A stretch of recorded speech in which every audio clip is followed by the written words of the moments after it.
With me now to discuss all of this is the Heritage Foundation's Lieutenant Colonel James Carafano. Welcome back. Hey, it's good to be with you. Great. So let's tip something. I know we're at the tipping point here, so let's tip this the right way.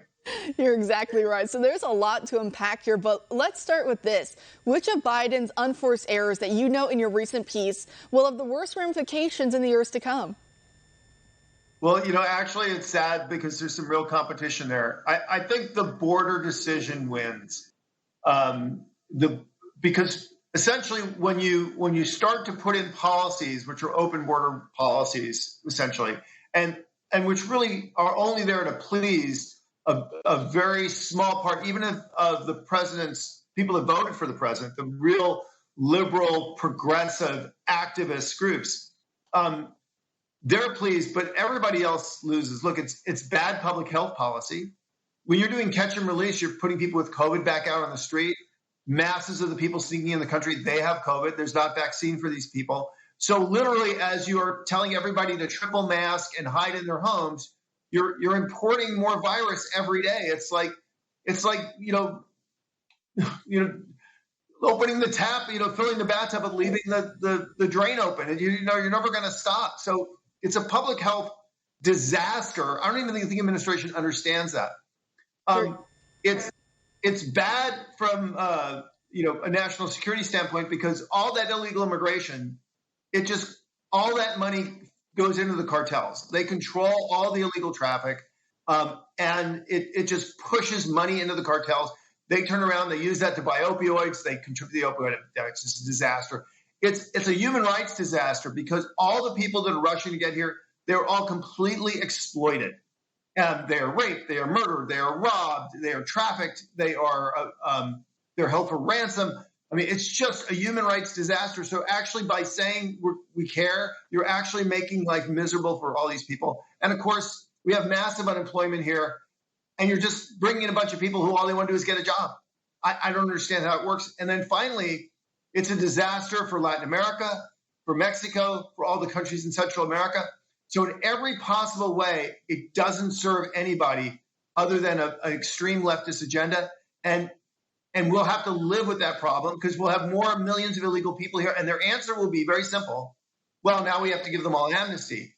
Well, the problem with that is once you give people amnesty, it just encourages more illegal migration. It doesn't solve anything.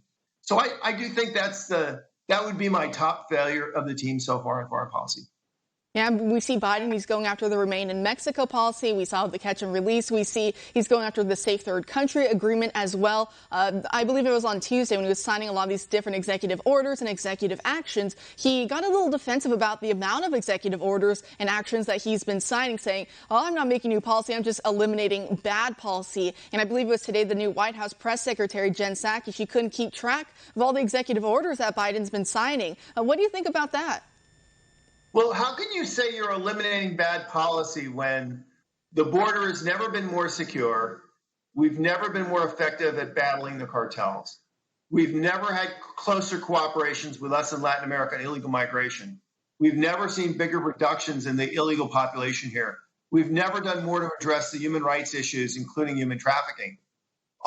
We've stopped separating families. We've significantly reduced refugee fraud. 99% of the people that were coming here as refugee claims were fraud. So now we're concentrating on the people that really need that. So from every aspect of public policy, they were good. So you can't say we're reversing bad policies. That is simply a lie.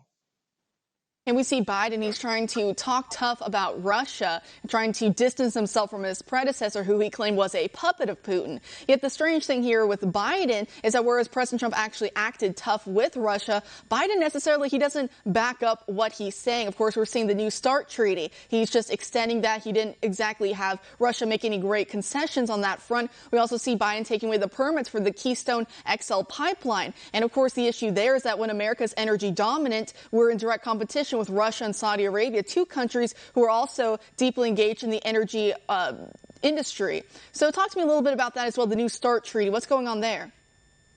Well, I think that may not be the most immediate disaster for this administration, but in the long term, it could actually be the most troubling and the most problematic. And that's because, Biden said, well, I've spoken very harshly to Putin, and I called him out, and he also said that about China and Burma and everybody else. But the problem is these are dictatorships.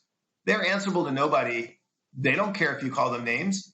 They're not going to pay any consequences for that back home or with friends and allies. So talking mean to them, that's, threatening them with detention after school. They don't care. They care about what you do.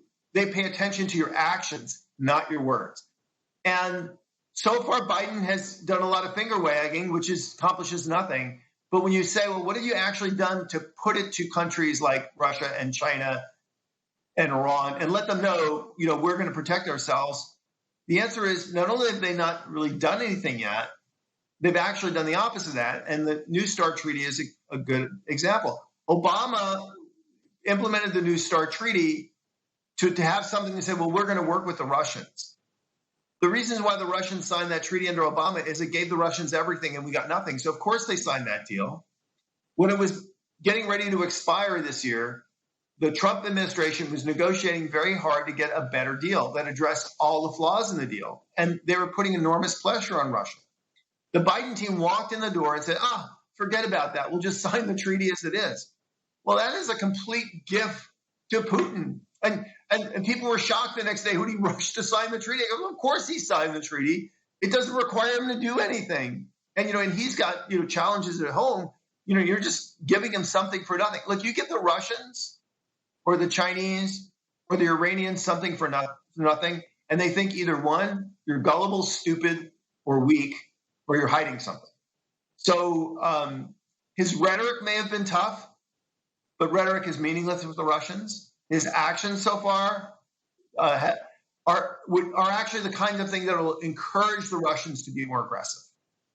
That's something I guess we'll have to be looking out for these next 4 years. And like I said earlier, it's only been about 2 weeks, a little over 2 weeks, and it seems like it's been an eternity so far. But Lieutenant Colonel, thank you so much for joining us again tonight. Thank you for having me. Thanks for watching the Heritage Foundation's YouTube channel. With more than 500,000 members, we are the nation's largest conservative research and education institution. We believe the principles and ideas of the American founding are worth conserving and renewing. Please help us further our mission by subscribing to this channel and sharing our videos with your family and friends.